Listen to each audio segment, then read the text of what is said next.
নমস্কার বন্ধুরা, নন্দিনী সিম্পল কুকে আপনাদের সবাইকে জানাচ্ছি স্বাগত। আজকে একদমই অয়েল ফ্রি আর মশলা ফ্রি একটি রেসিপি শেয়ার করলাম। মাঝে মধ্যে এই ধরনের রেসিপি কিন্তু বানিয়ে খেতে পারেন, এছাড়াও বাড়ির সবাইকে দিতে পারেন। আজকের রেসিপিটি আশা করছি আপনাদের ভীষণ ভালো লাগবে, আর যারা ওয়েট লস করতে চান তাদের জন্য এই রেসিপি কিন্তু ভীষণ উপকারী হবে। তাহলে আর দেরি না করে চলুন দেখে নিই। আজকের এই রেসিপি তৈরি করার জন্য প্রথমে এদিকে আমি প্যান বসিয়ে দিলাম। প্যানে দিয়ে দিচ্ছি 1 কাপ সুজি। সুজিটাকে একটু ভেজে নিতে হবে। গ্যাসের ফ্লেমটাকে লোতে রেখে সুজিটাকে একটু গোল্ডেন ব্রাউন করে ভেজে নিচ্ছি। ভেজে নিয়ে এই রেসিপি তৈরি করলে রেসিপিটাও যেমনি খেতে টেস্ট হবে, তেমন অনেক ভালো হবে রেসিপিটি তৈরি করতে। সুজিটাকে একটু ভেজে নিলাম। যখন দেখবেন সুজিটা একটু ব্রাউন হয়ে গেছে, নামিয়ে নিতে হবে। তখন ওই প্যানেই দিয়ে দেব 1/2 কাপ ডালিয়া। এখানে আমি ডালিয়া নিয়েছি, যে কাপ মেপে আমি এখানে সুজিটা নিলাম সেই কাপেরই 1/2 কাপ আমি এখানে ডালিয়া নিয়েছি। ডালিয়াটাকেও একটু নাড়াচাড়া দিয়ে ভেজে নিতে হবে যতক্ষণ না ডালিয়াটা একটু লাল রং হয়ে আসছে। ডালিয়াটাকেও কিছুক্ষণ সময় নিয়ে একটু ভেজে নিলাম। এবারে আমি ডালিয়াটাকেও নামিয়ে নিচ্ছি। ডালিয়াটাও দেখুন খুব সুন্দর একটা কালার চলে এসছে। দুটো জিনিসকে ভেজে নামিয়ে নেওয়ার পরে এদিকে একটা মিক্সার জার নিয়ে নিয়েছি। মিক্সার জারে সুজি আর ডালিয়া দুটোই আমি দিয়ে একটা পাউডার তৈরি করে নিচ্ছি। একদমই মিহি একটা পাউডার তৈরি করে নিতে হবে। ডালিয়া যেন কোনো রকম গোটা না থাকে, সেদিকে একটু খেয়াল রাখতে হবে। তো বন্ধুরা দেখুন একদমই পাউডার হয়ে গেছে কিন্তু দুটো জিনিসই।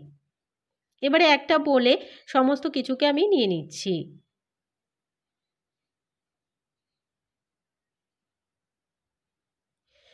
একটা বলে ডালিয়া আর সুজিটাকে আমি নিয়ে নেওয়ার পরে এখানে দিয়ে দিচ্ছি স্বাদ মতো লবণ। খুব বেশি মশলা এই রেসিপিতে দেওয়ার প্রয়োজন নেই, কেননা এই রেসিপির জন্য খুব বেশি মশলার দরকার হবে না। এবারে এখানে দিয়ে দিচ্ছি একটা গাজর। সরি, লবণটা আমি একটু পরে অ্যাড করব, তার আগে আমি এখানে একটা গাজর গ্রেট করে নিয়ে নিলাম। আপনারা যদি আরও সবজি দিতে চান দিতে পারেন, তবে ভেজে নিতে হবে সবজিগুলোকে। এবারে দিয়ে দিচ্ছি লবণ স্বাদ মতো, দিয়ে দিচ্ছি 1 চিমটে মতন গোলমরিচের গুঁড়ো। খুব বেশি কিন্তু দেওয়া যাবে না, এক চিমটে মতনই দিতে হবে। আর দিয়ে দিচ্ছি জল। অল্প পরিমাণে জল দিয়ে প্রথমে আমি একটু মিশিয়ে নিচ্ছি। যদি প্রয়োজন হয় তাহলে এখানে আরও কিছুটা জল অ্যাড করে দেব। তো দেখুন মাখার পরে একটু ড্রাই লাগছে, আমি আরও কিছুটা জল দেব। তার আগে দিয়ে দিচ্ছি ছোট 1 চামচ মেপে হলুদের গুঁড়ো, শুধুমাত্র একটু কালারের জন্য। আবারও অল্প অল্প পরিমাণে এখানে জল দিয়ে আমি একটু ব্যাটারটাকে রেডি করে নিচ্ছি।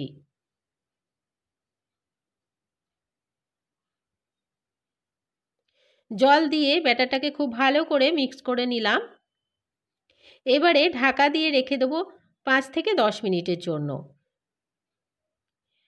পুরোপুরি 10 মিনিট পরে ঢাকাটা সরিয়ে দেখে নিচ্ছি যে আমরা ডালিয়া আর সুজিটা ব্যবহার করেছি সেটা একদমই সফট হয়েছে কিনা। তো দেখুন একদমই হাতে নেওয়ার পরে বোঝা যাচ্ছে যে সফট হয়ে গেছে। জলটা একদমই অ্যাবজর্ব হয়ে গেছে, অনেকটাই ঘন হয়ে গেছে ব্যাটারটা, সে কারণে আমি এখানে আরও 1-2 চামচ মতো জল অ্যাড করে দিলাম। দিয়ে আবার খুব ভালো করে মিশিয়ে নিলাম। এবারে এখানে দিয়ে দিচ্ছি 1/2 চামচ বেকিং সোডা। বেকিং সোডা দিলে অনেকটাই ফোলা ফোলা হবে আর রেসিপিটি অনেক ভালো ভেতরে ফুলবে আর খেতেও ভালো লাগবে। এবারে দিয়ে দিচ্ছি অ্যাক্টিভ করার জন্য 1/2 লেবু। দিয়ে খুব ভালো করে আবারও মিশিয়ে নিচ্ছি।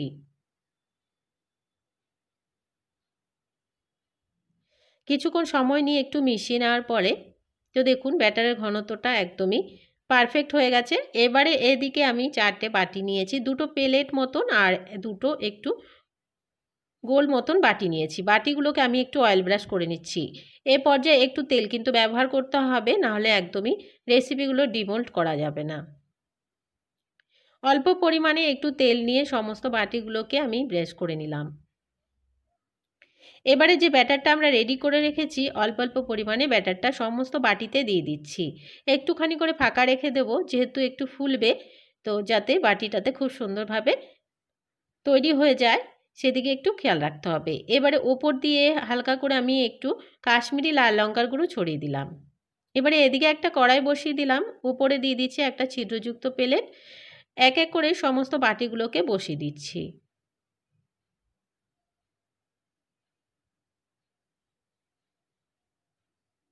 এই রেসিপিটি যে কোনো চাটনির সাথে খেতে দুর্দান্ত টেস্ট লাগে, যেমন নারকেলের চাটনি হোক, বাদামের চাটনি হোক, চাটনির সাথে খেতে খুব ভালো লাগে। এই ধরনের চাটনি রেসিপি আগে থেকে আমার চ্যানেলে দেওয়া রয়েছে, তাই আর নতুন করে দেখালাম না।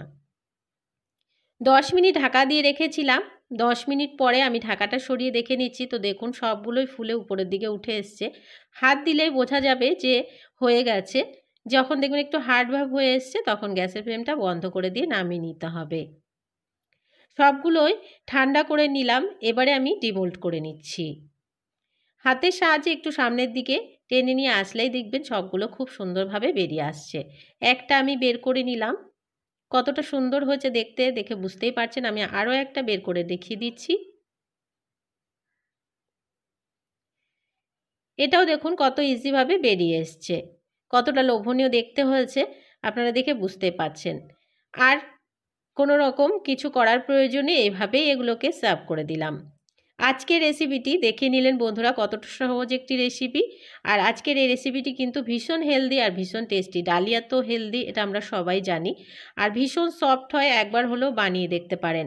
আজকের রেসিপি ভালো লাগলে একটা লাইক করার অনুরোধ রইল, অনেক অনেক শেয়ার করে দেওয়ার অনুরোধ রইল। নতুন বন্ধু আমার চ্যানেলে যদি নতুন এসে থাকেন, আমার চ্যানেলটিকে সাবস্ক্রাইব করে পাশে থাকা বেল আইকনটাকে প্রেস করে অল বাটনে ক্লিক করতে ভুলবেন না, এ ধরনের রান্নার নোটিফিকেশনগুলো সবার আগে আপনাদের কাছে পৌঁছে যাওয়ার জন্য। আর আজকের রেসিপিটি কেমন লাগলো কমেন্টস করে জানাতে ভুলবেন না। আজকের মতন এখানে শেষ করছি। সবাই ভালো থাকবেন, সুস্থ থাকবেন। চলে আসবো অন্য কোনো দিন অন্য একটা রেসিপির সাথে।